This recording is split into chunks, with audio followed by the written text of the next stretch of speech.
श्रोताओं नमस्कार। क्षेत्रीय समाचार एकांश के विशेष कार्यक्रम में मैं आपके साथ डिम्पल सानन। आज़ादी के अमृत महोत्सव के अंतर्गत प्रस्तुत है ये विशेष कार्यक्रम, लेकिन पहले ये कोविड संदेश। देश कोविड टीकाकरण अभियान के अंतर्गत 150 करोड़ टीके लगाने की दिशा में निरंतर आगे बढ़ रहा है। कोरोना वायरस का नया वेरिएंट मिलने से चिंताएं बढ़ी हैं। आपसे हमारी अपील है कि यथाशीघ्र दोनों टीके लगवाएं और अन्य लोगों को भी टीके लगवाने के लिए प्रेरित करें। इन 3 सरल उपायों का पालन अवश्य करें। मास्क लगाएं, 2 गज की सुरक्षित दूरी बनाए रखें, हाथ और चेहरा साफ रखें। कोविड से संबंधित किसी भी जानकारी और मार्गदर्शन के लिए राष्ट्रीय हेल्पलाइन नंबर 011-2397-8046 और 1075 पर संपर्क करें। और अब प्रस्तुत है आज़ादी के अमृत महोत्सव पर आज की विशेष प्रस्तुति। आजादी का अमृत महोत्सव।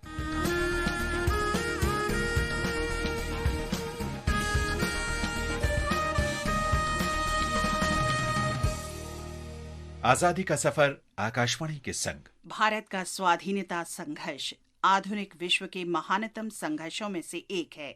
आकाशवाणी से हम आपके लिए प्रतिदिन ला रहे हैं इस संघर्ष की झलक। England is so powerful. Its army and its navy, all its modern weapons. But when a great power like that strikes defenseless people, it shows its brutality.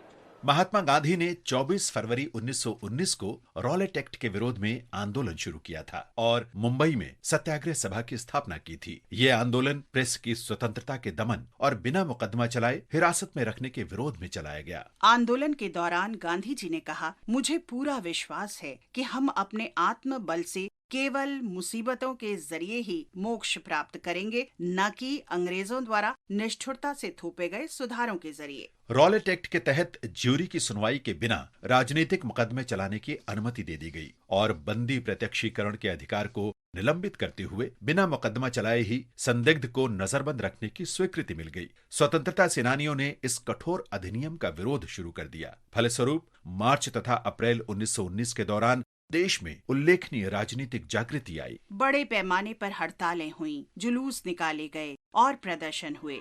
And that is why the Mahatma begs us to take the course of non-violence. Amritsar में 9 अप्रैल को स्थानीय नेताओं सैफुद्दीन किचलू और सत्यपाल को निर्वासित कर दिया गया। स्थानीय नेताओं की गिरफ्तारी के कारण ब्रिटिश ठिकानों पर हमले किए गए और 11 अप्रैल को जनरल डायर ने मार्शल लॉ लगा दिया।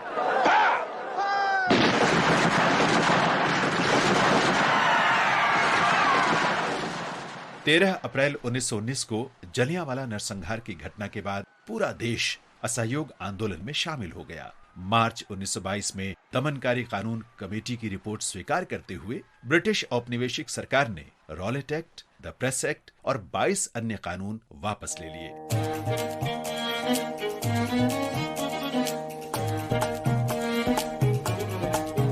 हम आज स्वाधीनता सेनानी नैनू राम का भी स्मरण कर रहे हैं। उनका जन्म 24 फरवरी 1892 को वर्तमान मध्य प्रदेश के मंदसौर जिले में हुआ था। नैनू राम कोटा रियासत में सब इंस्पेक्टर थे और बाद में स्वतंत्रता आंदोलन में शामिल हो गए। वे 1920 से 1926 के दौरान कोटा में हड़ौती राजस्थान सेवा संघ के अध्यक्ष बने और बंधुआ मजदूरी को समाप्त करने तथा कृषि समस्याओं के समाधान के लिए बराड़ और बूंदी के प्रभावित लोगों को उन्होंने एकजुट किया। 1922 में उन्हें गिरफ्तार कर लिया गया और बूंदी रियासत की जेल भेज दिया गया।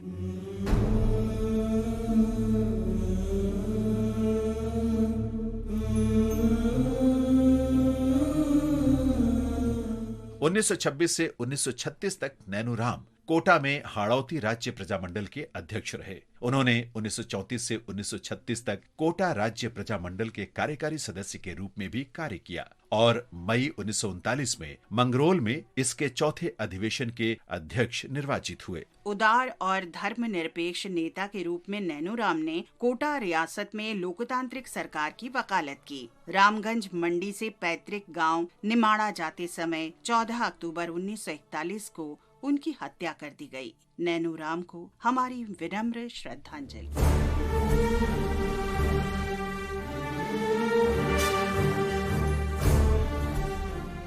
हम स्वाधीनता सेनानी शैलेंद्र दत्त गुप्त का भी आज स्मरण कर रहे हैं।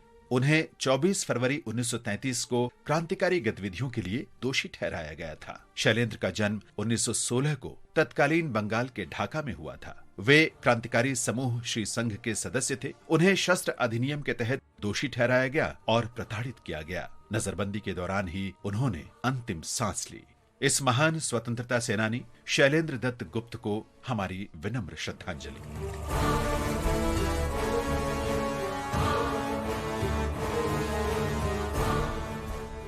हम स्वाधीनता सेनानी बोंदोका भोत्रा का भी स्मरण कर रहे हैं। उनका निधन 24 फरवरी 1943 को हुआ। बोंदोका भोत्रा ने महात्मा गांधी के राष्ट्रव्यापी आंदोलन के आह्वान पर ओडिशा में 1942 में भारत छोड़ो आंदोलन में भाग लिया। उन्हें गिरफ्तार कर लिया गया और नवरंगपुर जेल भेज दिया गया। जेल में खराब स्थिति और चिकित्सा के अभाव के कारण वे बीमार हो गए। 15 फरवरी 1943 को उन्हें अस्पताल में भर्ती कराया गया और बाद में कोरापुट जेल भेज दिया गया। जेल में ही 24 फरवरी 1943 को उनका निधन हो गया। भारत माँ के इस महान सपूत बोंदोका भोत्रा को हमारी विनम्र श्रद्धांजलि।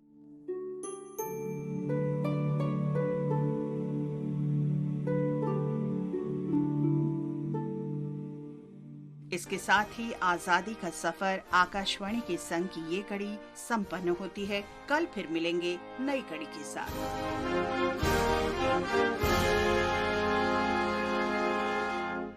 तो अभी आप सुन रहे थे आज़ादी के अमृत महोत्सव पर आज की विशेष प्रस्तुति। देश कोविड टीकाकरण अभियान के अंतर्गत 150 करोड़ टीके लगाने की दिशा में निरंतर आगे बढ़ रहा है। कोरोना वायरस का नया वेरिएंट मिलने से चिंताएं बढ़ी हैं।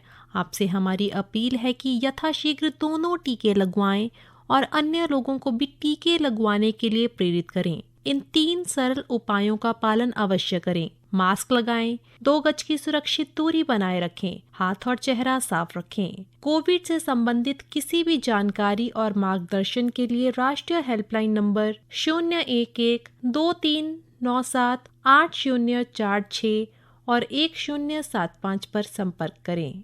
स्वस्थ रहिए, खुशहाल रहिए। मुझे दीजिए इजाजत। नमस्कार।